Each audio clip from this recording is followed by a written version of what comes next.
It was what my imagination of hell would be. Only an act of pure evil would result in the deaths of so many people. Investigators hunt for clues. Victims' families demand an explanation. I was, quite frankly, pissed at God. Why us? Confused, horrific screams. The world was coming to an end. 15 seconds. It will never leave my mind. Tonight on Minute by Minute, Pan Am Flight 103.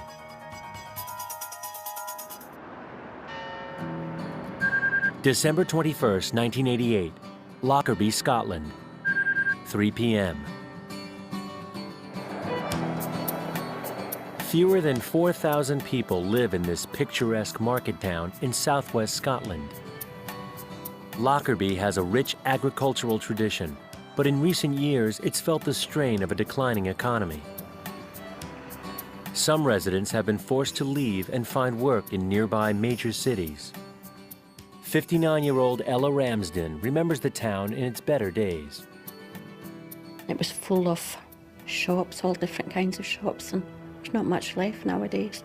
It's a wee bit run down to what it used to be when I was young. The area where Ella lives, Rosebank Crescent, is only a few blocks from her sister-in-law, Moira Shearer. The two plan to celebrate the holidays together. We were a close family, so all our relatives usually gathered. On December 21st, residents like George Stobbs are busy preparing for the holidays.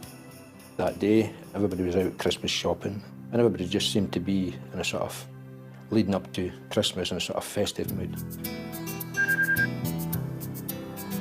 3,000 miles across the Atlantic Ocean, Susan and Daniel Cohen are looking forward to the homecoming of their 20-year-old daughter, Theodora. The Syracuse University drama major is scheduled to arrive at New York's JFK Airport at 9:19 p.m., one of 35 students returning from a semester abroad in London. The junior has had a lifelong dream to work in the theater. She got the lead in the fourth grade play, and she loved it. And at that point, she really never looked back. She wanted to be an actress. She would always make friends wherever she went in about 2 minutes. I mean, really. Dan used to say, put her on a desert island and she'll, find a friend there. Theo is taking the flight home with one of her friends, Miriam Wolfe. Both are excited to start a theater company together when they return to the States. In Alexandria, Virginia, Rosemary Wolfe is eagerly awaiting her stepdaughter's return. She literally used to jump out of bed in the morning, because she was so excited about all the things she was going to do in any given day. Kathleen Flynn is at her home in northern New Jersey, counting the hours until her 21-year-old son, JP, returns home. He's a liberal arts junior at Colgate University, participating in the Syracuse Study Abroad program in London. He is the oldest of Kathleen's 4 children. He was a real competitor. He was a super athlete. He worked hard at whatever he had to do, whether it was his academics or his athletics. Kathleen's husband, Jack, won't be there for the reunion. He's house hunting after recently being transferred to Washington, D.C. for his job at Citicorp.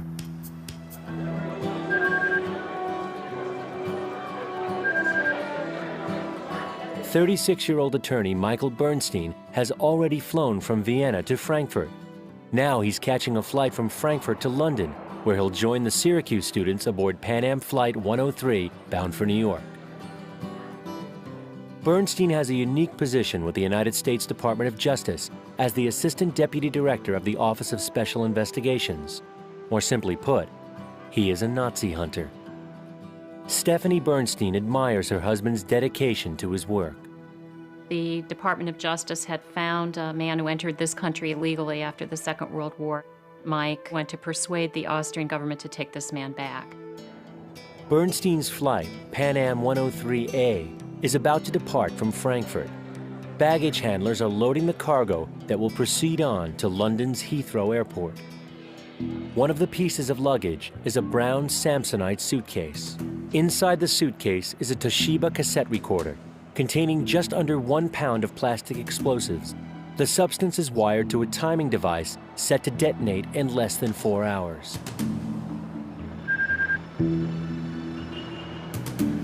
400 miles away, London Times aviation reporter Harvey Elliott is in a hurry.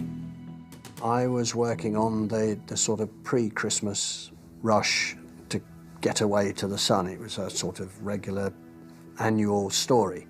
Today, he is not racing to beat a deadline, but rather to make it to his wife's office Christmas party on time. She had told me under no circumstances must I be late.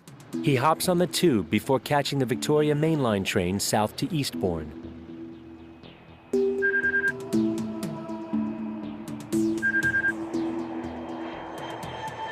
Flight 103A from Frankfurt lands at Heathrow Airport in London. All connecting baggage is transferred to a larger aircraft, a Boeing 747 called the Maid of the Seas.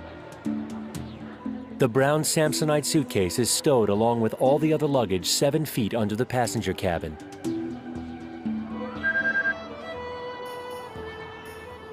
Lockerbie townspeople are taking advantage of the late-night Christmas shopping. Resident Marjorie McQueen lives near the town centre. The local businesses had a sort of Christmas night. They opened till about 8 o'clock and they served wine. Bill Parr is making arrangements to visit his parents south of the border. We usually would go down to Lancaster to the parents, have Christmas Day with the parents, then come back up again Christmas night. Pan Am Flight 103 takes off, heading northwest towards Scotland.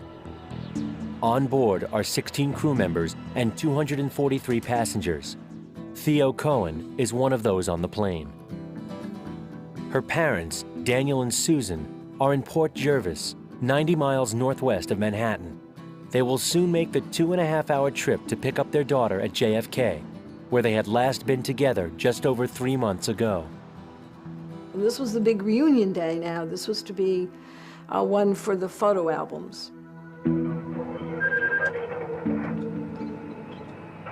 It's a slow night in the skies over Britain for air traffic controller Alan Topp. The Christmas rush ended about 5 o'clock, and he has only 2 aircraft on his frequency.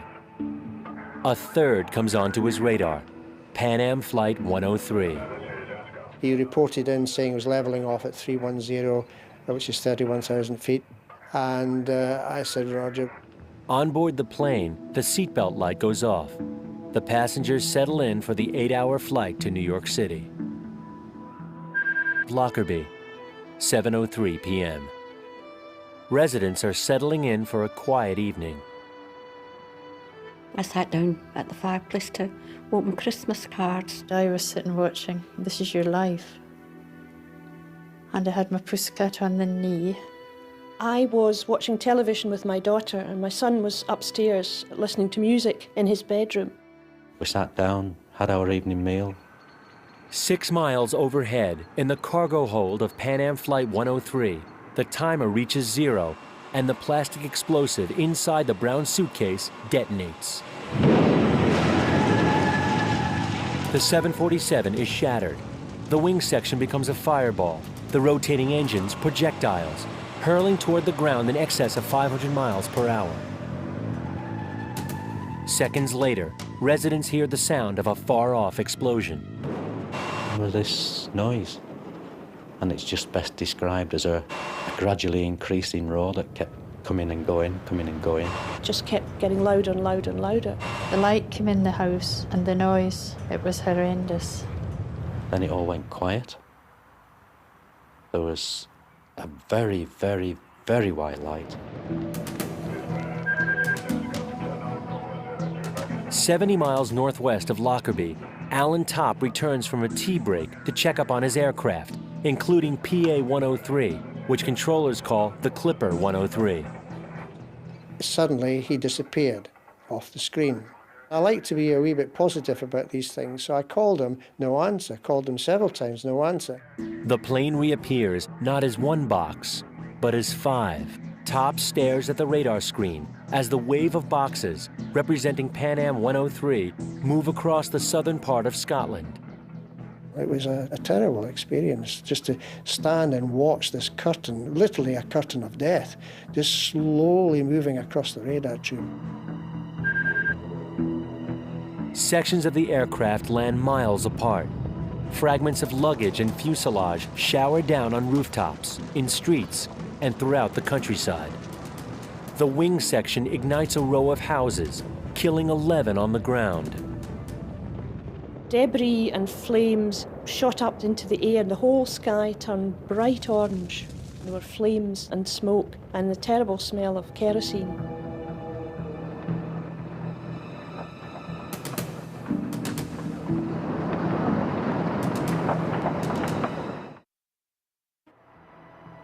December 21st, 1988, Lockerbie, Scotland. 7:05 p.m. Pan Am Flight 103 from London to New York has exploded in midair over the small town of Lockerbie. 713,000 pounds of twisted metal and burning debris have fallen 6 miles through the black sky, incinerating houses and knocking out power lines. Resident Marjorie McQueen lives near Sherwood Crescent, where the plane's burning wing section has obliterated a row of houses. From the sky being bright orange, now it was bright blue because we had ambulances, we had fire engines starting to arrive from all over. At Scottish Air Traffic Control, the fate of the plane known as the Clipper 103 is unclear. Controller Alan Topp calls to his supervisor. I said, I got a problem, and he says, not now, I'm talking to Dumfries and Galloway Police. And I said, what about? And he says, there's a report of a fire on the ground. And that for me was, there's the real pits. And I said, it's the Clipper 103.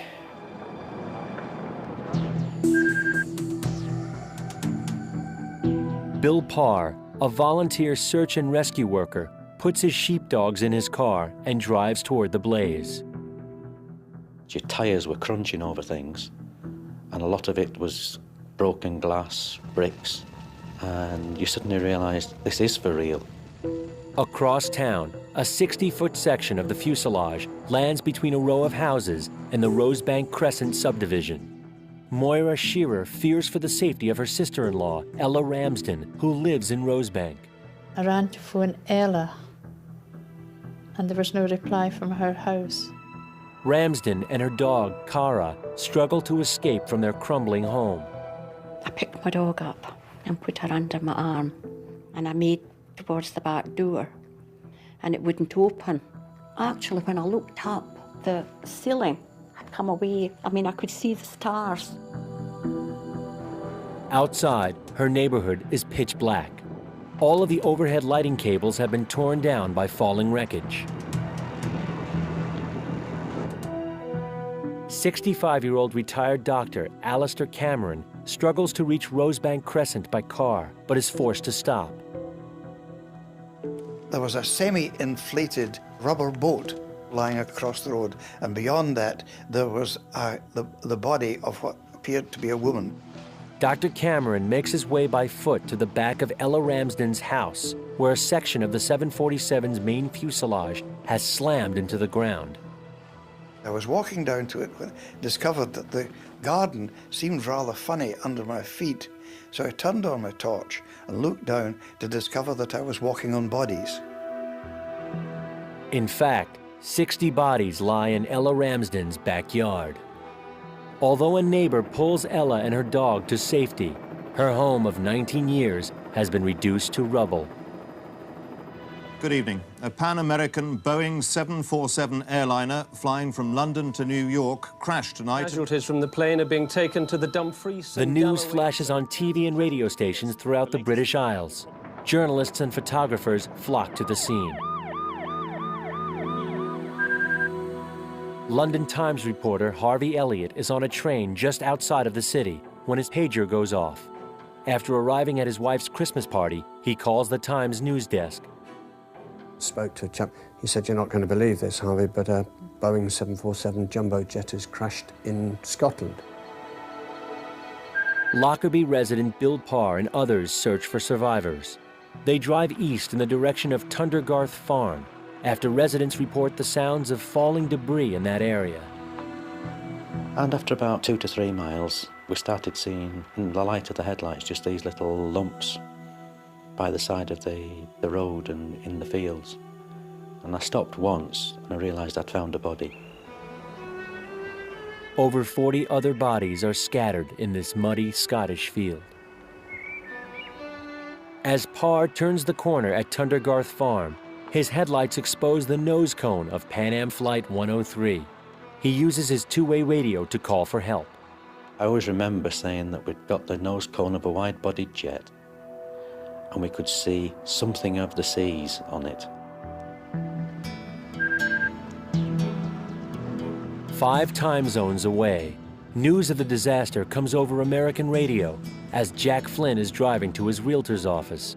His 21-year-old son, JP, is expected to return home tonight from London. I heard Pan Am, I heard plane crash. I said, holy shit. Flynn arrives at the realtor's office and frantically tries to locate his wife, Kathleen, who is now at her mother's home in New York City. Didn't know the plane number, so I was calling all the neighbors in absolute panic. I have to tell you, absolute panic. I'm in a closed office, banging on walls, absolutely almost losing it. And I don't lose it easy. Flynn finally reaches his wife. And I went to the phone and he said, "What flight is JP on?" And I said, "Why are you asking?" He said, "What flight is JP on?" And I said, "He's on flight 103. And then told her, plane went down in Scotland.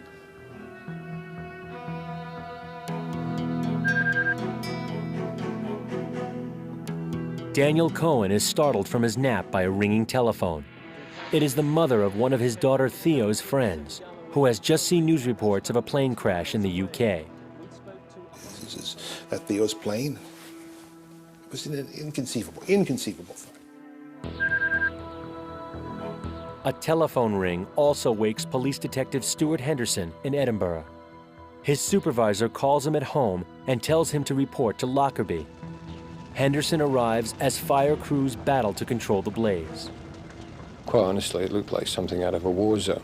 The aircraft had virtually disintegrated.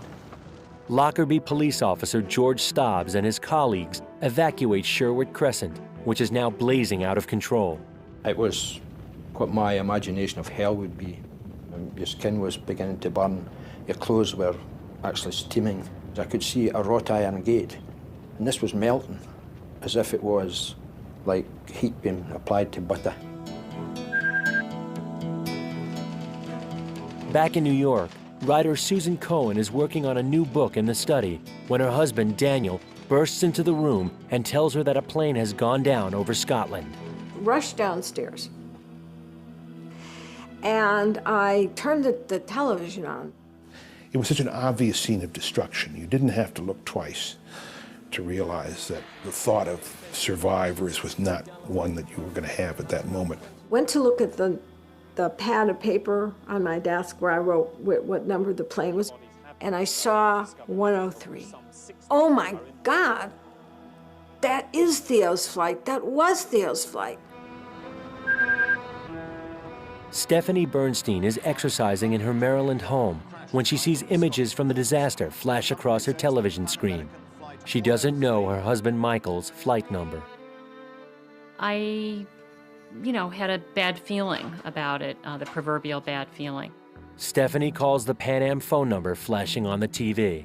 I was put on a line with Muzak. I mean, it was definitely a line for people who might have had a loved one on the plane. Bernstein eventually leaves Michael's name and her number with the airline. The Wolf family, whose 20-year-old daughter Miriam was returning home from London that night, struggles to get confirmation from Pan Am, Syracuse University, and the U.S. State Department. We knew in our hearts that if she wasn't on that flight, she would have called us. But, as human nature is, you hope against hope. In New York City, Kathleen Flynn needs no confirmation. She knows in her heart that her son is gone. And I just gathered everybody around. I said, everybody on your knees. This is prayer time. There's only one thing we can do now, and it's pray. And I was, quite frankly, pissed at God. Why me? Why us?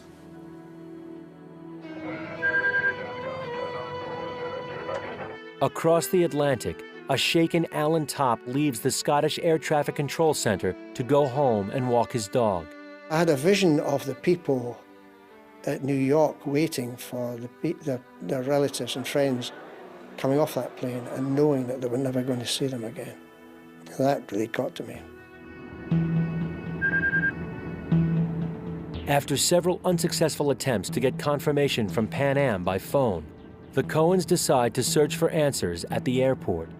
Got in the car, and Dan started driving. And he was very calm, but I wanted to die. Drove very carefully, with unusual care. Susan was quite hysterical. A couple of times she tried to open the car door and throw herself out. I said, Theo's dead. I don't want to live without her. I don't want to be in this world without her. I can't go on. I could never imagine Theo dead. Me, yes. Then we got to the old Pan Am building in JFK, and here it is surrounded by, television trucks and police cars and flashing lights and all of the other inevitable accompaniments of a modern disaster. And at that point, everything just collapsed on me. The question now facing investigators, what caused the tragedy? Boeing 747s don't just fall out of the sky. The main theory was a bomb. That's next on Minute by Minute. December 22nd, 1988, Lockerbie, Scotland, 8:40 a.m. It has been over 13 hours since Pan Am Flight 103 exploded, just 38 minutes after departing from London's Heathrow Airport. 259 passengers are dead, 189 of them Americans. Most of the plane has fallen on the small town of Lockerbie, Scotland, killing 11 residents. Chunks of metal and bricks from destroyed homes fill neighborhood streets. 4 jet engines the size of small trucks are embedded in the pavement. After working through the night, Bill Parr is still scouring the wreckage for signs of life. We had huge sections of fuselage here, there, and everywhere. Dr. Alistair Cameron is tending to the wounded townspeople. The old people came up to me and said, "It's just like the war, doctor, isn't it?" Detective Stuart Henderson instructs his team to shield the bodies out of respect for the dead who have fallen from the sky.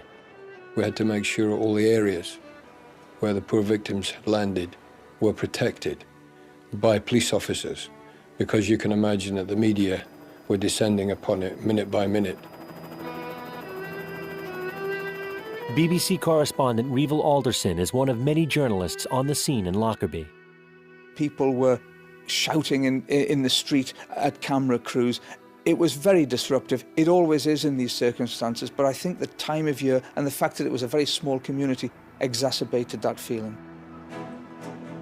Overnight, the population of Lockerbie grows from 3,500 to 10,000 as soldiers and volunteers arrive from around the world. Residents, like 42-year-old Marjorie McQueen, are overwhelmed by the influx of visitors. I think that was the first time that we in Lockerbie had ever seen a mobile phone. Everyone is wondering, what was the cause of the wreck?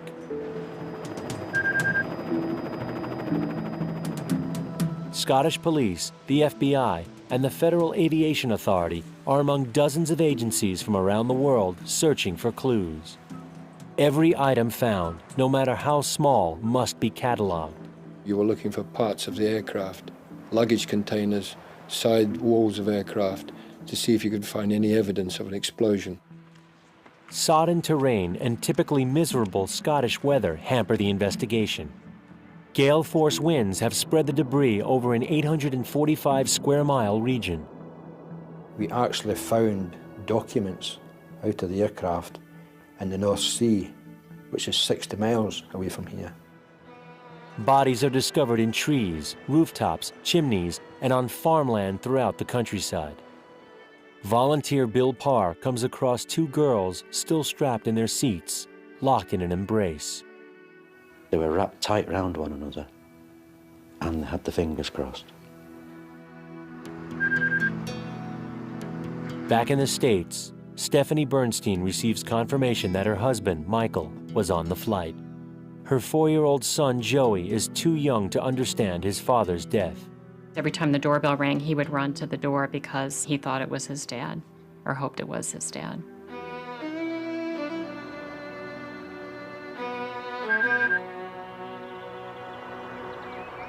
Four days after the Pan Am 103 catastrophe, Christmas morning, a pall hangs over Lockerbie. It was just as if the place had gone into mourning, rather than have a festive spirit about it. Well, I think quite a lot of people felt a bit guilty that it was our town. We didn't cause it, but it still happened here. 5 days after the disaster, a task force leader finds a suspicious piece of the plane's fuselage. He immediately hands it over to the Federal Aviation Authority's bomb expert, Walter Korsgaard. When I saw it, rather, I knew right away there was an explosion. The smoke, charring of the metal, deep cratering from the hot gas washing, and the ragged edge of the piece usually give it away. It gets bent out like a banana peel. Within hours, forensic lab tests confirm Korsgaard's suspicions. A bomb destroyed Pan Am Flight 103. Lockerbie now becomes the scene of a murder investigation.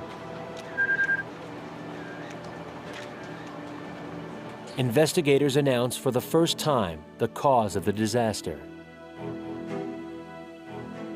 It has been established that 2 parts of the metal luggage pallet's framework show conclusive evidence of a detonating high explosive. A deliberate act of terrorism.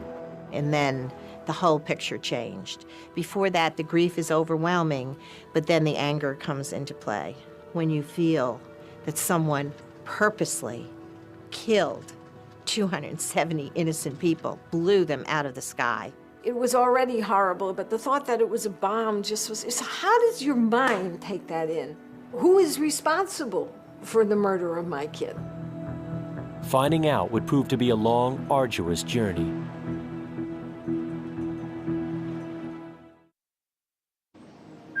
December 28, 1988, Lockerbie, Scotland. 12:35 p.m.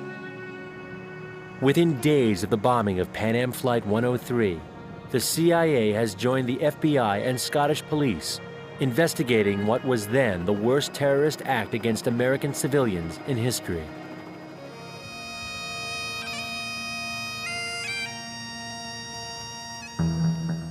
CIA Chief of Counterterrorism Vince Canestraro heads the agency's probe. Everyone who had boarded that plane, anyone who had had contact with anyone who had boarded that plane, had to be investigated. In a worldwide search for suspects, intelligence officials focus on terrorist cells operating out of Iran and Syria. Amid the charred remains, Scottish police discover fragments of a Toshiba cassette recorder and a brown Samsonite suitcase, 2 crucial pieces of the enormous puzzle. Forensic experts conclude that the bomb was carried in the suitcase and the cassette player housed the bomb. Like all murder inquiries, you start here and you work backwards. You've got the disaster, you work back to the beginning. Henderson's team determines that the brown Samsonite suitcase had been on board a Pan Am flight that traveled from Frankfurt to London prior to being transferred onto Pan Am 103 bound for New York. 3 years before the bombing, the FAA had mandated what is known as baggage reconciliation on all international flights, requiring that any unaccompanied luggage be searched by hand. But Pan Am failed to perform that search at both Frankfurt and Heathrow. Instead, Pan Am used the more inexpensive and less effective method of X-ray screening. Security costs money. They decided to cut the corner of security. And they did it quite deliberately. And that all happened because of these greedy, selfish people who ran that airline, who were saving money. You can't take human lives for the almighty dollar, and they did. The fact is, that plane would never have blown up if Pan Am security had done baggage reconciliation.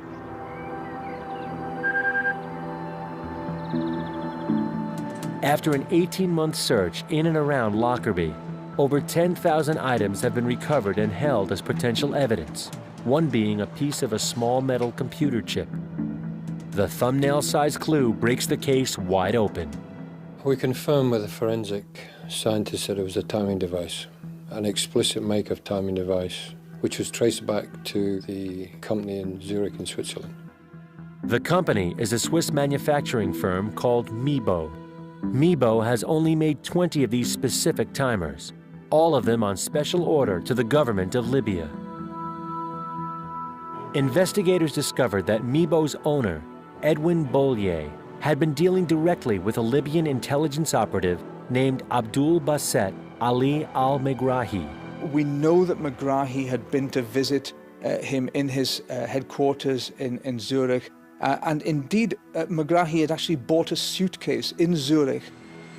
38-year-old Megrahi had worked at Lucca Airport on the Mediterranean island of Malta. Investigators concluded that his job at the airport allowed him access to an Air Malta flight bound for Frankfurt and eventually London.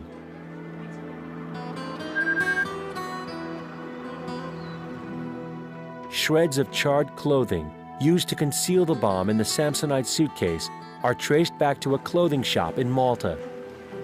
The store's owner tells authorities that Megrahi resembles a man who purchased the clothing at his shop. So that was a key moment because that put Megrahi in Malta buying clothes which were found in Lockerbie after the bombing. A link is made between Megrahi and another alleged Libyan intelligence operative, Alamin Khalifa Fahima. Fahima had been a member of staff at the airport in Malta. He had known Megrahi. They had been acquaintances and colleagues working for Libyan Arab Airlines.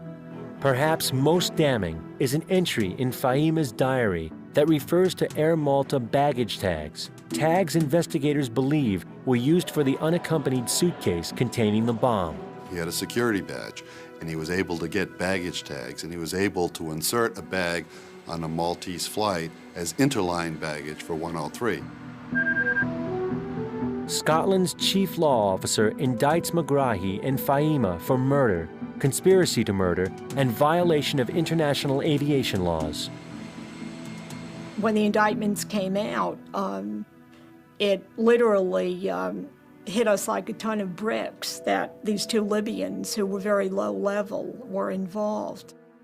The US and UK agree that the two men should be tried by a court either in America or Scotland. But Libyan leader Colonel Muammar Gaddafi refuses to extradite the men.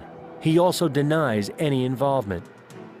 Intelligence experts believe that the bombing was a direct state-sponsored attack on the United States. People who work for intelligence agencies in totalitarian states don't just get up one morning and say, I have nothing better to do, I'm going to put a bomb on a plane, without authority from people higher up. 2.5 years before the bombing, in April of 1986, U.S. fighter planes had targeted Tripoli in retaliation for an allegedly Libyan-backed terrorist attack on a nightclub in Germany in which 2 U.S. servicemen were killed. President Reagan's strike on Tripoli resulted in the deaths of over 30 Libyans, including Colonel Gaddafi's 15-month-old adopted daughter. President Reagan's presidency was coming to an end, and there was a feeling that perhaps the Libyans wanted to go out with one big retaliation against President Reagan in response for that 1986 bombing. 4 months after the indictments, with Libya still refusing to turn over the 2 suspects, the United States and Great Britain bring the issue before the United Nations. The UN Security Council imposes economic sanctions on Libya. But several victims' families feel a U.S. military strike is the only appropriate response. It was not a UN plane. It was an American plane that was bombed, and it should have been taken care of by the American government. It was an act of war. We didn't do anything. Frustrated by the lack of American military intervention, the families of the victims of Flight 103 focus on another battle, a civil suit in federal court against Pan Am. We were trying to find out the truth. Our only way of finding out the truth at that point in time was a civil trial. Aviation attorney Lee Kreindler represents the families of 97 victims. He attacks Pan Am's failure to conduct baggage reconciliation, the matching of luggage with passengers.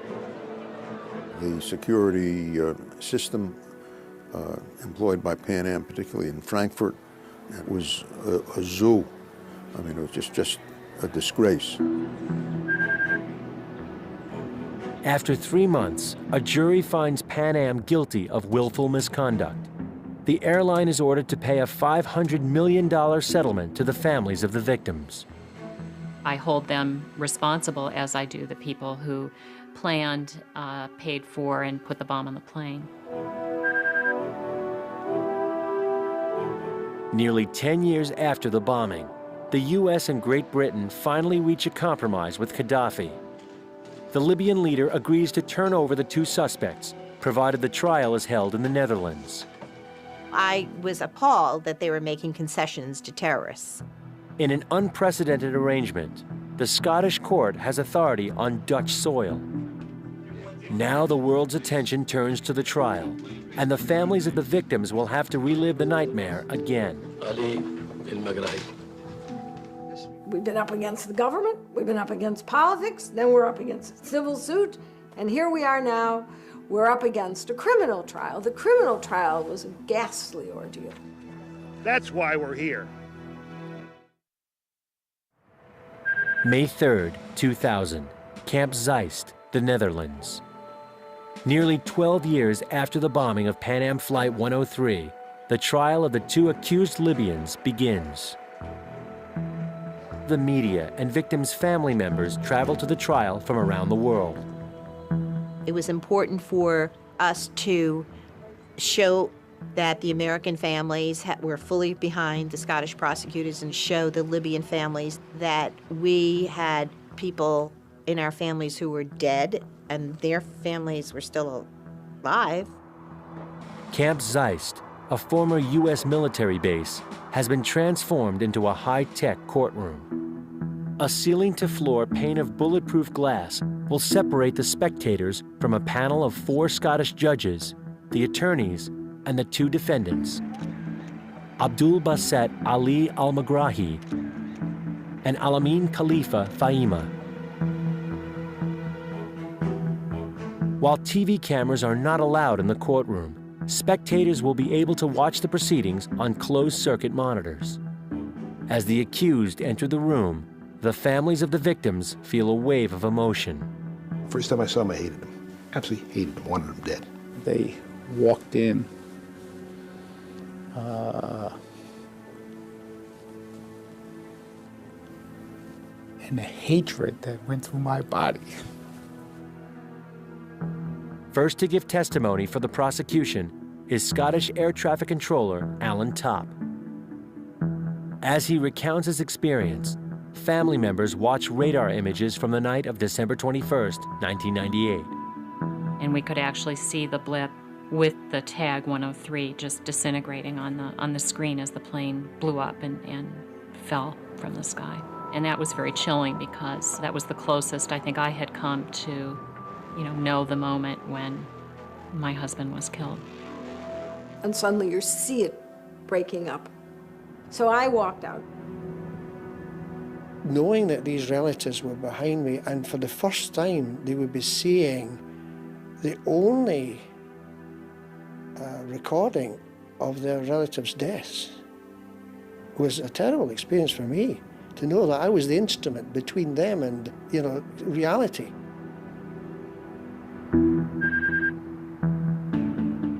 As the trial wears on, it becomes clear that prosecutors have a weaker case against Fahima than against his co-defendant. While they've linked Megrahi to the bomb in the suitcase and have shown that he had access to the Air Malta flight, none of this evidence directly implicates Fahima. There was nothing to link him with Megrahi at the time that the bomb was alleged to have been put onto the suitcase. After 84 days and 230 witnesses, the panel of Scottish judges hands down their verdict. Families in the U.S. gather at viewing sites in New York City and Washington, D.C. The courtroom at Camp Zeist is silent, awaiting the first verdict. Megrahi, guilty. When Megrahi was pronounced guilty, there was a gasp in the court. An immediate, enormous sense, not of joy or anything like that, but of relief. We really had great trepidations about how this was going to turn out. So we were glad that we got him. We got one of them. Then Fahima, not guilty. And you could hear the groan and the moan. In bleaker moments, I was afraid that both of them would be found not guilty, but I was very happy that Megrahi was convicted. Megrahi is sentenced to life in a Scottish prison with the possibility of parole in 20 years. Fahima returns home to Libya and a hero's welcome. He is embraced by Colonel Gaddafi as American and British flags are burned throughout the streets of the Libyan capital. Gaddafi continues to deny any involvement in the bombing.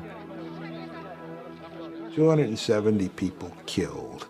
12 years later, one guy, middle-level Libyan intelligence official, is convicted. He gets 20 years. That's about 27 days per corpse. Despite all evidence pointing to the Libyan regime, it proved impossible to directly tie Megrahi to Gaddafi. Who's responsible? Is it the person who pulled the trigger or the person who paid for the bullet? What are the personal consequences for Gaddafi and the rest of them in their government who did this? Today, in the town of Lockerbie, a memorial stands in the Drivesdale Cemetery. Will always be known for Lockerbie as the town that the plane fell on and killed 11 of our residents and 259 people on board that aircraft. We have a whole school full of children who weren't even born at the time of the Lockerbie disaster. We're desperate to get on with our lives. Back in the States, Jack and Kathleen Flynn imagine what their son, JP, might have accomplished. He could have ended being a teacher, coach. He loved kids. He loved to do that. The driving force of why we've done anything and all we've done is because somebody murdered our son, and we want to see justice for that. We want to get the people who did it. Daniel Cohen, whose daughter, 20-year-old Theo, was killed, shares Kathleen Flynn's anger and frustration that, as yet, neither Gaddafi nor any senior officials in the Libyan government have been held accountable. Some people around you, they like their victims to be serene and forgiving and passive and heavily medicated, you know. I'm none of those things. We're angry, bitter, and vengeful. No question about it. We want revenge. Daniel and his wife Susan continue their daily faxes and phone calls to government officials and the media. They are determined to keep the U.S. sanctions against Libya in place. I stood up and fought back for her, and that's what I've got. It's not much, but at least it is something. That's all we could do. That's all we could do for Theo. Just make sure that she's not totally forgotten.